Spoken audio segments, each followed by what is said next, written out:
Hi, my name is Rick Bloodworth. Today is day 26 of the 30-day challenge to read through the New Testament. The New Testament readings today are going to be from Hebrews chapter 5 through chapter 13 and then James chapter 1. I'd like to start today's lesson with an example that I hope you can appreciate. This is an old pocket watch.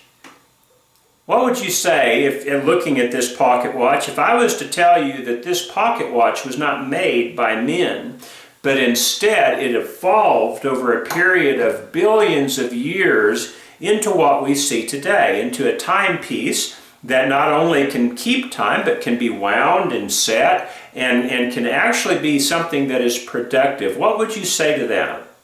What would you say, knowing that there's even just, few elements, some metal and some glass, so iron ore and sand and a few other elements that went into this, not a lot of things that had to be used for it. What would you say then? Would you believe that this evolved over a period of billions of years?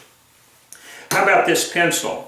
How about if I was to tell you the same thing for this pencil that just has a little wood, a graphite lead in it, a little bit of paint and some writing on it, a little metal band around the end, and then a rubber tip.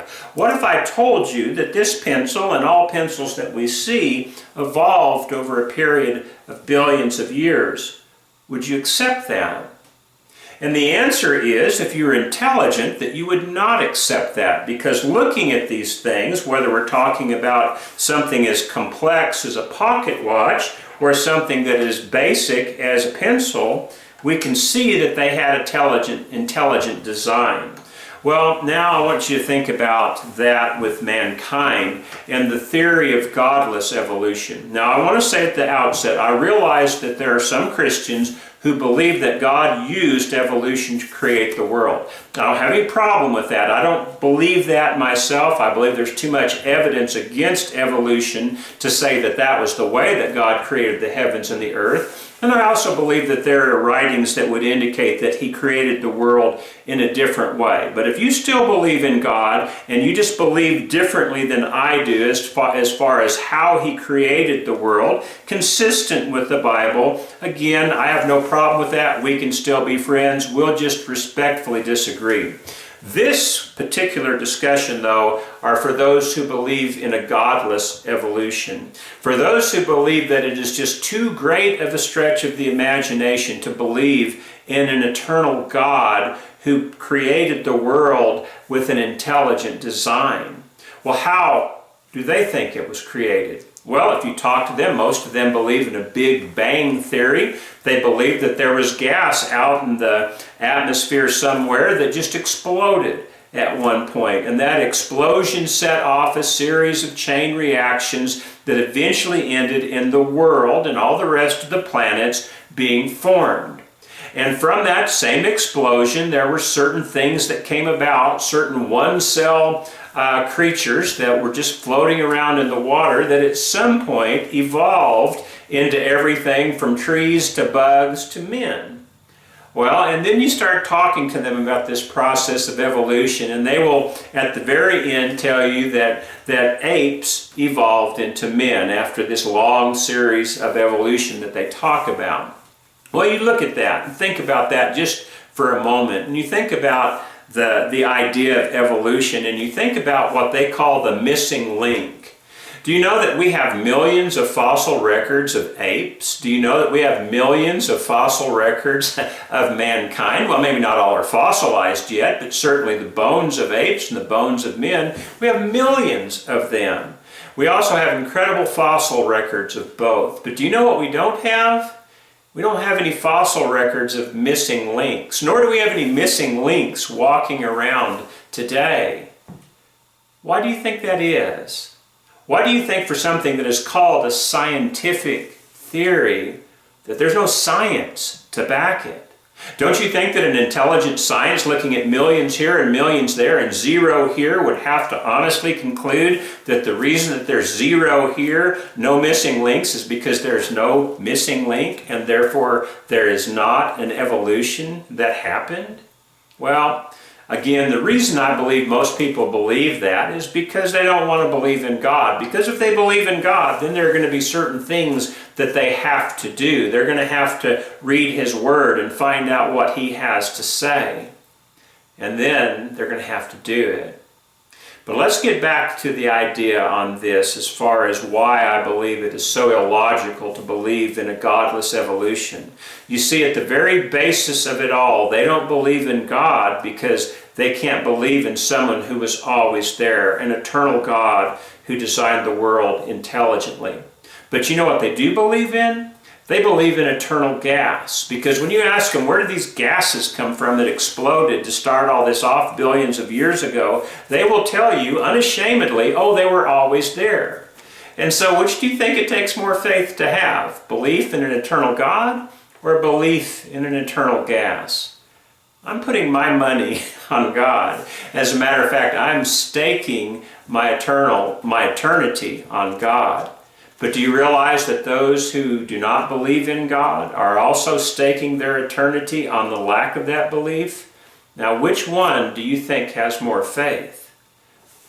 Who has more faith? The one who believes that this watch was intelligently designed, or the one who believes that this watch just somehow happened by a random series of accidents? I would have to say that the one who believes that this happened just by a random series of accidents has a lot more faith. As a matter of fact, I think you could even go beyond that and say that they were just downright superstitious, because they don't believe in science. If they believe this evolved, they believe in magic. And I'm also going to tell you this, if they believe that mankind evolved, they're superstitious. They're not scientific, regardless of how they hold themselves. Now, I'd like to read to you a passage from Romans chapter 1 and verse 18 that talks about what God feels about those who refuse to believe in Him. It says, "The wrath of God is being revealed from heaven against all the godlessness and wickedness of men who suppress the truth by their wickedness, since what may be known about God is plain to them, because God has made it plain to them. For since the creation of the world, God's invisible qualities, His eternal power and divine nature have been clearly seen, being understood from what has been made, so that men are without excuse." In other words, when you look at the beauty of this creation, if you cannot come to the logical conclusion that it was created by an intelligent design and therefore an intelligent creator, but you decide instead that it's just a series of random accidents, from God's perspective, you're without excuse. If you're right about a godless evolution, you have no problems, but if you're wrong, your eternity hangs in the balance, because God has said He will hold you without excuse. Now, there's something else I'd like to share with you. It's from today's reading. It's from Hebrews chapter 11 and verse 1, and it simply says this: "Faith is being sure of what we hope for and certain of what we do not see." While our faith is based, I believe, upon an intelligent inspection of what we have, of the evidence that we have, it still is going to boil down to this: we've never seen God, but we believe in Him by the evidence that He has left. We've never seen Christ, but we believe in Him by the evidence that has been left and all the history that has been written.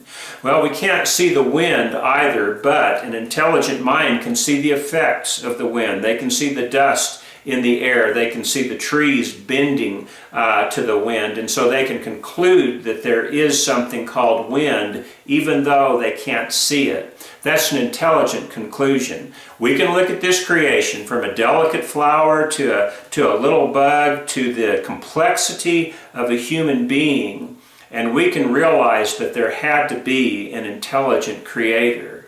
That is still faith, and it is going to be by faith that we're saved. And that's a wonderful thing when you think about it, because our faith is not based upon something superstitious or something ignorant. Rather, our faith is based upon an intellectual pursuit. Our faith really is, when you boil it down, is nothing more than the most logical explanation for what we have. I'm convinced after years of study that the Word of God contains the most logical explanation for why we are here and what we're doing and where we're going. And that's why I want to read the Word, so I can find out what God expects of me, so that I can do it, and so that I can be with Him forever. Yes, we believe these things by faith, but faith is not based upon some weak intellectual process. As a matter of fact, faith is the most intelligent and the most viable option available to mankind. Do you have faith? Pray that God will richly bless the rest of your studies, and we'll see you tomorrow.